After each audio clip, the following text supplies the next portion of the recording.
The Middle East crisis and the way the British and American governments respond to it, to say nothing of how we and other media outlets report it, fires more anger and generates more complaints than any other international story. The arguments go either that governments turned a blind eye to Israel's use of disproportionate force against civilians, or that Israel is judged by higher standards than everyone else, especially its enemies.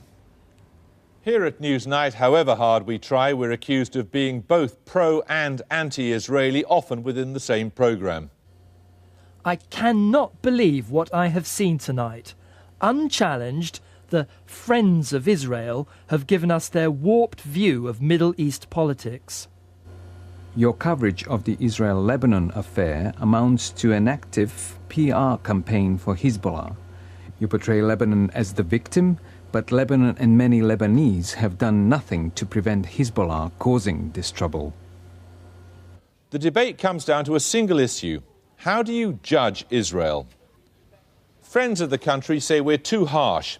They claim it's a small, beleaguered democracy surrounded by enemies and that it has a right to defend its citizens. True, Iran's leaders have publicly stated their goal of eradicating Israel, and Syria has said it would attack Israel if its army was to cross over its borders. On the other side, Israel ignores United Nations resolutions and continues to occupy East Jerusalem, has settlements and an enormous wall running through the occupied West Bank, and enjoys overwhelming military superiority over its neighbours. The Israelis call Hezbollah's seizing of 2 of their soldiers an act of war and say they're acting in self-defence, targeting terrorist strongholds. They further point out that their own citizens are being killed just going about their daily business. Yet at least 10 Lebanese lives are being taken to that of every single Israeli. Hospitals, schools, the airport and power plants and roads have been hit. Even today, a Red Cross convoy. Women and children have been killed. The issue is highly charged and grows more so. So, how should Israel be judged?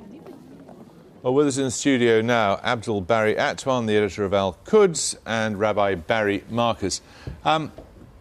Before we engage, as it were, each of you have 45 seconds to tell us whether you think that Israel is being judged or is not being judged by different standards. What do you think, Rabbi?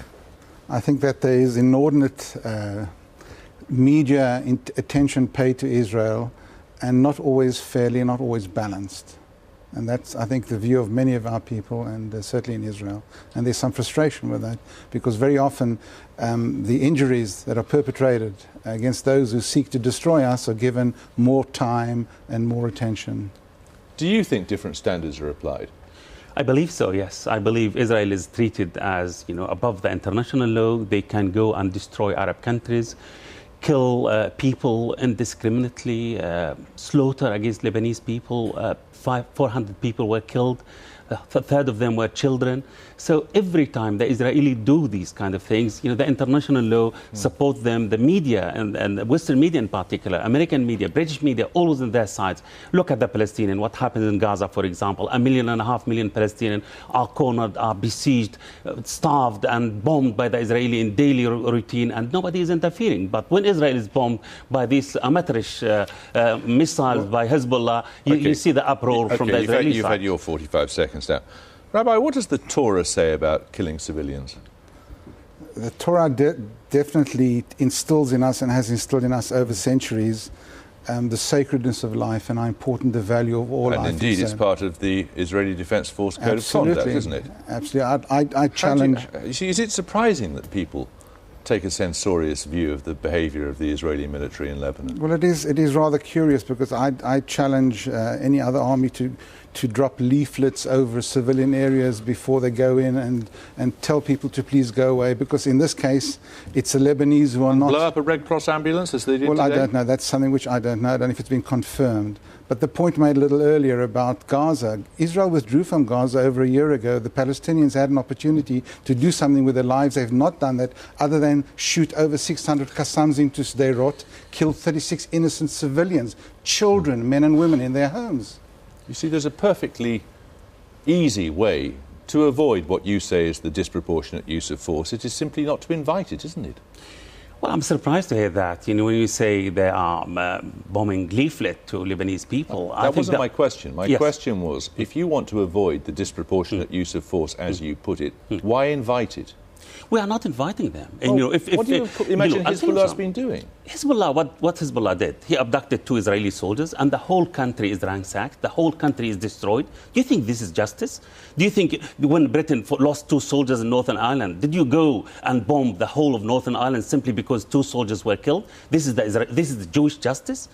You know, I'm surprised. Yeah, the whole country is destroyed. This is the second time in 20 years, and nobody is paying attention to that. The Israelis are responsible. They should compensate the Lebanese people, the Palestinian people for this destruction, the way the Nazi compensate the Jews because of the Holocaust. You see, he's got a point, hasn't he, about proportionality here? I don't think so at all, because otherwise you would say that, well, there were more Germans killed than there were Britons in the Second World War. Does that make the response of the Allies after London experienced the Blitz to go and bomb Germany? Does that make that to take the immoral? IRA comparison, an IRA unit comes across the border from Southern Ireland during the Troubles there, carries out some sort of operation in Northern Ireland. The British then bombed Dundalk or somewhere. That's the comparison. I think you need to look not at the numbers here. What you need to look at the gravity and the extent of the threat.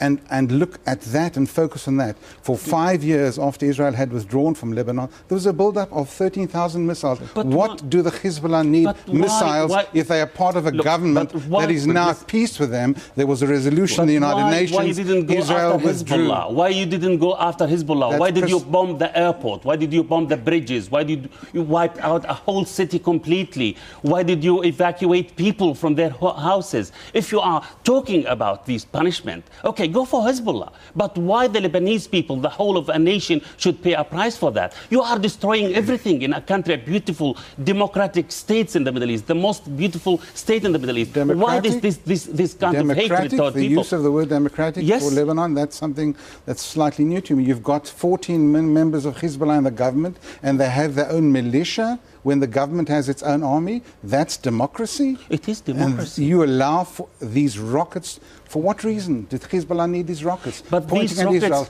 For these what rockets reason? were fired after you destroyed the country. No single rocket of Hezbollah fired on Israeli until you went to Beirut and bombed everything there in Beirut and killed 400 people, third of them children. And we saw the pictures on television.